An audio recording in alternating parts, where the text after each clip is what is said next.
CPIM-ൽ നേതൃമാറ്റത്തിനായി മുറവിളി. CPIM തിരുവനന്തപുരം ജില്ലാ കമ്മിറ്റിയിൽ പിണറായി വിജയനും MV ഗോവിന്ദനുമെതിരെ കടുത്ത വിമർശനമുയർന്നു. MV ഗോവിന്ദൻ പാർട്ടി സെക്രട്ടറി സ്ഥാനത്തു നിന്ന് മാറണമെന്നാണ് ആവശ്യം.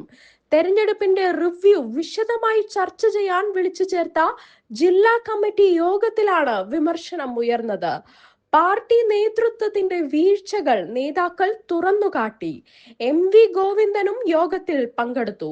അതിനിടെ പാലക്കാട് ജില്ലാ കമ്മിറ്റി യോഗത്തിൽ മുൻ MLA-മാരായ MP രാജേഷിനും K ശാന്തകുമാരിക്കുമെതിരെ രൂക്ഷ വിമർശനമുയർന്നു.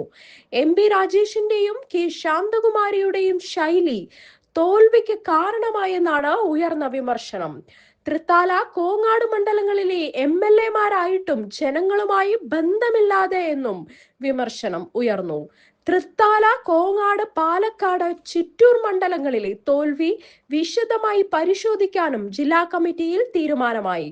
പാലക്കാട് മണ്ഡലത്തിലെ വോട്ട് ചോർച്ച ഗൗരവതരമെന്ന് യോഗം വിലയിരുത്തി. CPIM സംസ്ഥാന മേഖലയിൽ പോലും തിരിച്ചടിയുണ്ടായി. പാലക്കാട് മണ്ഡലത്തിലെ CPIM പ്രവർത്തനം നിർജീവമായി. പാലക്കാട് മണ്ഡലത്തിൽ BJPക്ക് വളർച്ചയുണ്ടായെന്നും യോഗം വിലയിരുത്തി.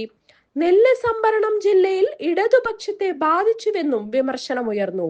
കേന്ദ്ര കമ്മിറ്റി അംഗങ്ങളായ K രാധാകൃഷ്ണൻ, KS സലീഖ എന്നിവർ പങ്കെടുത്ത യോഗത്തിലായിരുന്നു വിമർശനം. അതേസമയം CPIM സെക്രട്ടേറിയറ്റ് റിപ്പോർട്ടിൽ 3 പ്രധാന തിരുത്തലുകൾ ഉണ്ടായി എന്നുള്ള വിവരവും പുറത്തുവന്നു. സംസ്ഥാന സമിതിയുടെ ആവശ്യമനുസരിച്ച് 3 ഇടങ്ങളിലാണ് തിരുത്ത്.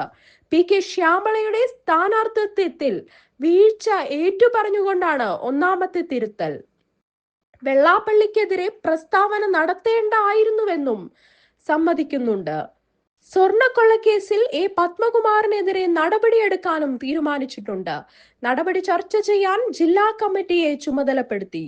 തളിപ്പറമ്പിലെ സ്ഥാനാർത്ഥിത്വം സംബന്ധിച്ച് സംസ്ഥാന സമിതിയിൽ കടുത്ത വിമർശനമാണ് ഉയർന്നത്. മണ്ഡലം കമ്മിറ്റിയിലെ 73 പേരിൽ 70 പേരും PK ശ്യാമളയ്ക്ക് എതിരായിരുന്നു. എന്നിട്ടും സ്ഥാനാർത്ഥിയായത് ഞെട്ടിച്ചെന്നാണ് കാസർഗോഡ് നിന്നുള്ള അംഗം ചൂണ്ടിക്കാട്ടിയത്. പിന്നാലെയാണ് റിപ്പോർട്ടിൽ സ്ഥാനാർത്ഥിത്വത്തിലെ പിഴവ് കൂടി ഉൾപ്പെടുത്തിയത്.